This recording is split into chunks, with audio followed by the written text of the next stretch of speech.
जय हिंद दोस्तों, मैं हूं प्रभात। पीसीएस शिक्षा के मंच पे आप तमाम अभ्यर्थियों का हार्दिक अभिनंदन है। आज चर्चा के मुख्य बिंदु में एक बहुत ही इम्पोर्टेंट टॉपिक जो करंट अफेयर्स के लिहाज से तो इम्पोर्टेंट है ही है, साथ ही साथ जनहित में भी ये आप सभी को जानना चाहिए।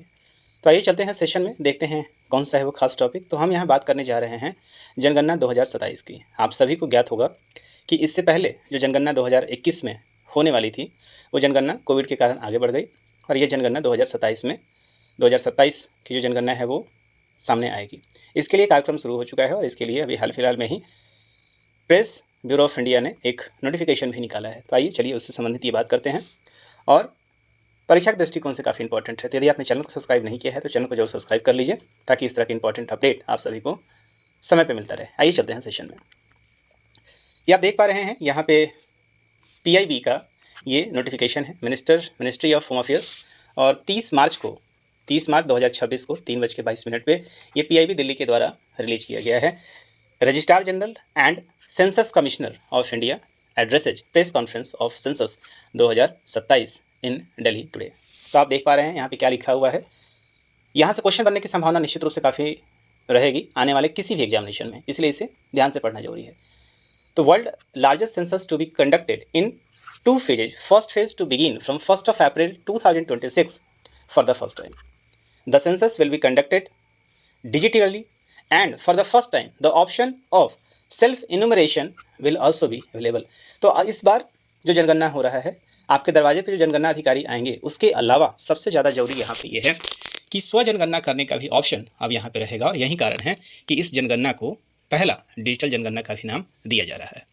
तो self enumeration from 1st to 15th of April and house listing and house census from 16 April to 15th May 2026 to be conducted in Andaman Nicobar Island, NDMC and Delhi Cantonment Board, Goa, Karnataka, Lakshadweep, Mizoram, Orissa and Sikkim. तो यहाँ पे 2 phase की हम बात कर रहे हैं। पहला फेज जो है यहाँ पे 15 अप्रैल यहाँ पे हाउस लिस्टिंग की बात की जा रही है और फिर उसके बाद 16 अप्रैल से लेकर 15 मई तक के बीच में होगा।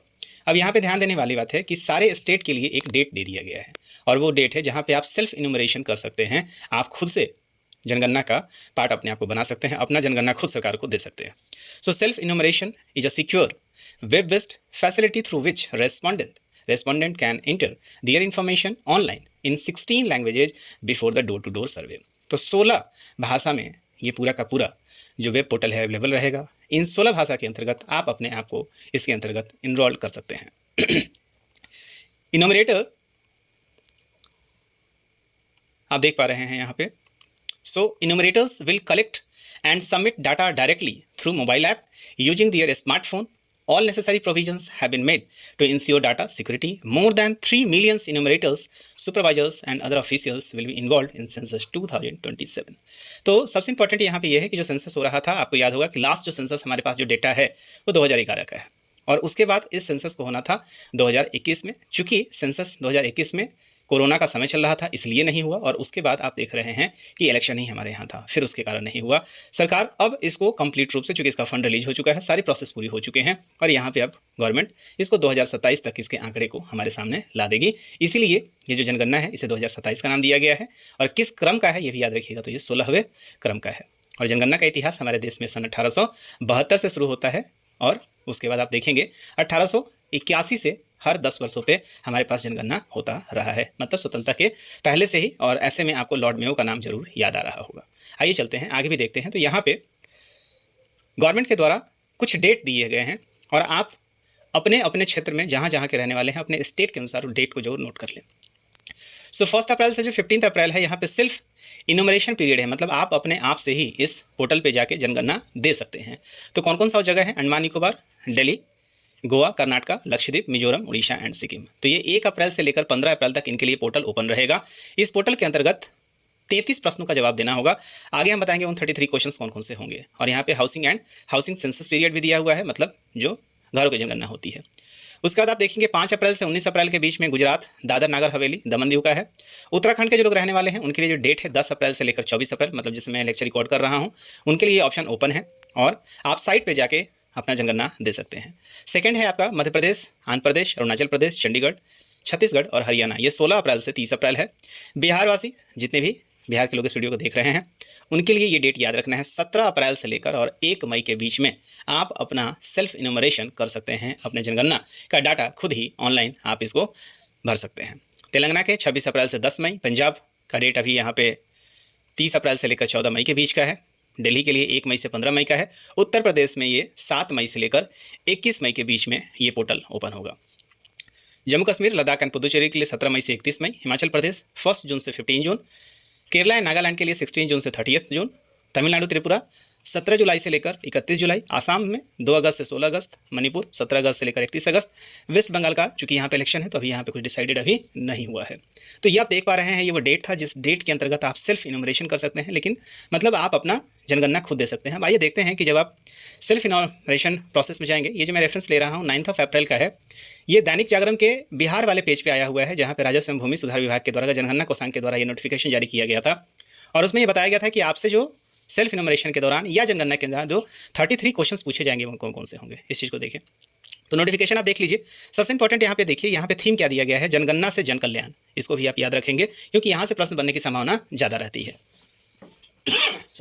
सो भारत में महारजिस्ट्रार के द्वारा दिनांक 23 जनवरी 2026 को सेंसस एक्ट 1948 की धारा 8(1) में प्रदत्त शक्तियों का प्रयोग करते हुए जनगणना 2027 में मकान सूचीकरण के दौरान प्रगणक द्वारा 33 प्रश्नों को सभी व्यक्तियों से पूछने एवं डिजिटल माध्यम से ग्रहण करने हेतु प्राधिकृत किया गया है।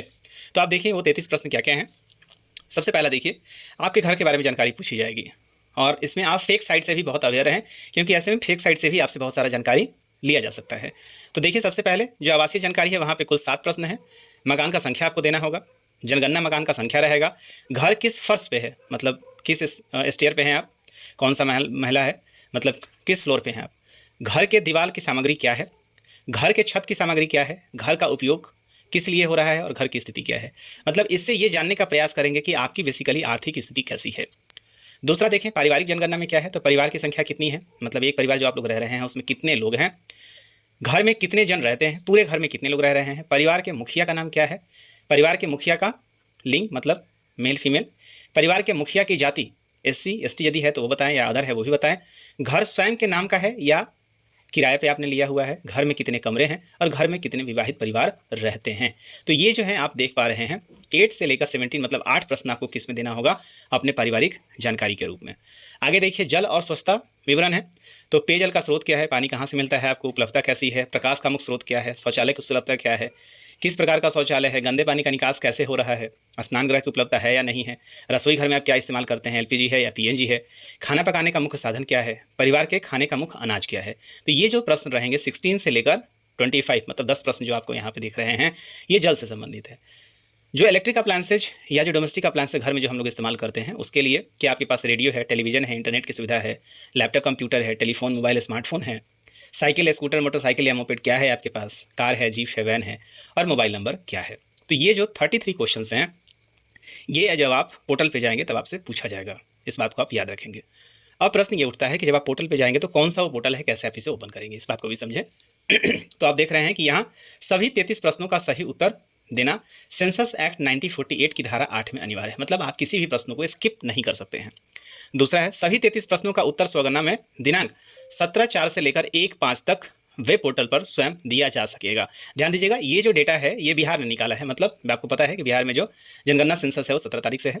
उसके बाद उक्त 33 प्रश्नों को प्रगणक प्रत्येक मकान में जाकर दिनांक 2/5 से लेकर 31/5 के बीच में पूछेंगे। तो आपके पास दोनों ही ऑप्शन है, सेल्फ इन्यूमरेशन आपने कर दिया है तो वेल एंड गुड, नहीं किए हैं आप तो फिर जो अधिकारी है जनगणना से संबंधित वो आपके यहाँ आएंगे। आप देख सकते हैं सरकार के प्रधान सचिव का नोटिफिकेशन है। अब आइए चलते हैं यहाँ पे जो पोर्टल दिया गया है कहाँ आपको लॉगिन करना है, तो आप देखें यहाँ पे SE मतलब सेल्फ इन्यूमरेशन census.gov.in पे आपको लॉगिन करना है। आगे चलते हैं, यदि आप देख पा रहे हैं यदि आप सेल्फ इन्यूमरेशन मतलब SE तो जो मैंने पोर्टल यहाँ पे भी बताया था, यहाँ पे उस पोर्टल पे यदि आप लॉगिन करते हैं, जैसे यहाँ पे देखें SE census.gov.in, तो जैसे ही आप SE census.gov.in पे आप यदि लॉगिन करेंगे तो इस तरह का आपके सामने फ्रंट पेज आपको नजर आएगा, फ्रंट इंटरफेस नजर आएगा।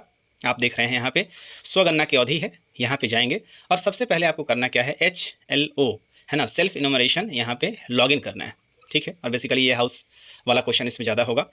और यहाँ पे जाने के बाद आपको अपना इस वाले कॉलम में जाकर अपना स्टेट चुन लेना है, फिर यहाँ पे कैप्चा को ऑन करना है, फिर यहाँ से वेरीफाई और प्रोसीड करेंगे तो फिर आपके पास मेन विंडो आ जाएगा जहाँ आप अब 33 प्रश्नों का जवाब दे पाएंगे। तो ये काफ़ी इंपॉर्टेंट है और जनहित में भी ये सभी को जानना चाहिए। जितना ज़्यादा आप डिजिटली इस जनगणना मुहिम में शामिल होंगे उतनी तेज़ी से सरकार डाटा कलेक्ट कर पाएगी, उतना ही करेक्ट डाटा मिल पाएगा और इससे आने वाले समय में जितना करेक्ट डाटा होगा उतना ही ज़्यादा सरकार स्कीम बनाने में सक्षम हो पाएगी। आपको मालूम है कि ये जनगणना का जो डाटा है अगले 10 वर्षों तक इसी के ऊपर सारे के सारे काम किए जाएंगे, चाहे वो इलेक्शन का काम हो, चाहे आपके लिए किसी तरह का जन कल्याण का काम हो। तो ये पूरा का पूरा अभी तक का डाटा है। इससे संबंधित कोई और भी अपडेट आता है तो निश्चित रूप से हम आपके सामने लेकर आएंगे। तत्काल इस सेशन में हम इतना ही रखते हैं। मुझे उम्मीद है कि इससे आपको वैल्यूएबल जानकारी जरूर मिलेगी। तो इस तरह के टॉपिक के लिए लगातार चैनल से जुड़े रहें और साथ ही साथ लाइक और सब्सक्राइब भी जरूर कर दें। तो इस सेशन में इतना ही, मिलेंगे हम आपसे अगले सेशन में। तब तक दीजिए मुझे इजाज़त। साइनिंग ऑफ, दिस इज प्रभात। जय हिंद।